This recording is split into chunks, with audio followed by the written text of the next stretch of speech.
7th எபிசோடுக்குள்ள போயிடலாம். Team 7 டாஸ்னாவை கூட்டிட்டு போட்ல போறாங்க. மேகமூட்டம் வழியில மறைச்சு போகுது. கக்காஷி டாஸ்னாட்ட கேட்க எதுக்கு உன்ன ஷினோபி அட்டாக் பண்றாங்கன்னு. டாஸ்னா சொல்றான், கேட்டோன்னு ஒரு பணக்காரன் இருக்கான், எங்க ஊரை கைப்பற்றிட்டான், அவன் வழியில நிக்கிறவங்கள கொன்றுவான்னு. எங்க ஊர் பிரிட்ஜை உடச்சிட்டான், இனிமேல் நாங்க எந்த ஊருக்கும் போக முடியாது, நான் ஒரு பிரிட்ஜ் கட்டுறவன், அதான் என்ன கொல்ல ஆள் அனுப்புறான். போட்டுக்காரன் அவங்கள சேஃபா இறக்கி விடுறான். இறக்கி விட்டுட்டு போட்டுக்காரன் கிளம்பிடுறான். டாஸ்னா சொல்றான், என்ன பாதுகாத்து கூட்டிட்டு போங்கன்னு. கக்காஷி யாராச்சும் வராங்களான்னு தேடிட்டு வரான். நருட்டோ சீனை போட்டுறான், எல்லாம் தெரிஞ்ச மாதிரி பண்றான். ஆனா உண்மையில யாரோ ஃபாலோ பண்றாங்கன்னு கக்காஷி கண்டுபிடிக்கிறான். சாபுசா ஒளிஞ்சிருந்து பார்க்க இவன் கக்காச்சி இதை காப்பி நிஞ்சான்னு சொல்லிட்டு வாழை வீசுறான். தப்பிக்கிறாங்க. சாபுசா வாரான். கக்காச்சி யாருன்னு கண்டுபிடிக்கான். சாபுசா தான் மோமோச்சி ரோகு நிஞ்சா இந்த ஹிடன் மிஸ்ட்னு சொல்றான். ரோகுனா துரோகம் பண்றவங்க. நருட்டோ அடிக்க போறான். கக்காச்சி தடுக்கிறான். நீ போகாத, அவன் வேற லெவல் ஃபைட்டர்னு. கக்காச்சி உடனே அவனோட ஷரிங்கன் ஐய ஓபன் பண்றான். சாபுசா சொல்றான், சண்டை அவ்வளவா ஈஸியா இருக்க போறதுன்னு. நருட்டோ ஷரிங்கன்னா என்னன்னு கேட்கறான். சாஸ்கி சொல்றான், அது ஒரு கிளானோட பவர், அதை யூஸ் பண்ணா நிஞ்சுட்சு அண்ட் கெஞ்சுட்சு மாசா யூஸ் பண்ணலான்னு. சாபுசா இடம் ஃபுல்லா மிஸ்டா நிரப்புறான். சாபுசா சொல்றான், கக்காச்சி இதை காப்பி நிஞ்சாக்க 1000 ஜுட்சு தெரியும்னு. அவன் வேற லெவல் லீக்ல இருக்கான்னு.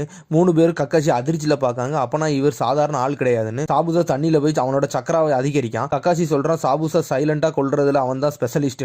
அவங்க டாஸ்னாவை ப்ரொடெக்ட் பண்றாங்க. சாபுசா ஒளிஞ்சிருந்து மிரட்டுறான். கக்காசியும் சக்கராவை ஏத்துறான். சாஸ்கி பயந்துட்டான். சாபுசா எல்லாத்துக்கும் நடுவுல போய் நிக்கான். கக்காசி ஷரிங்கனை யூஸ் பண்ணி சாபுசாவை குனாய் நைஃபால குத்திட்டான்.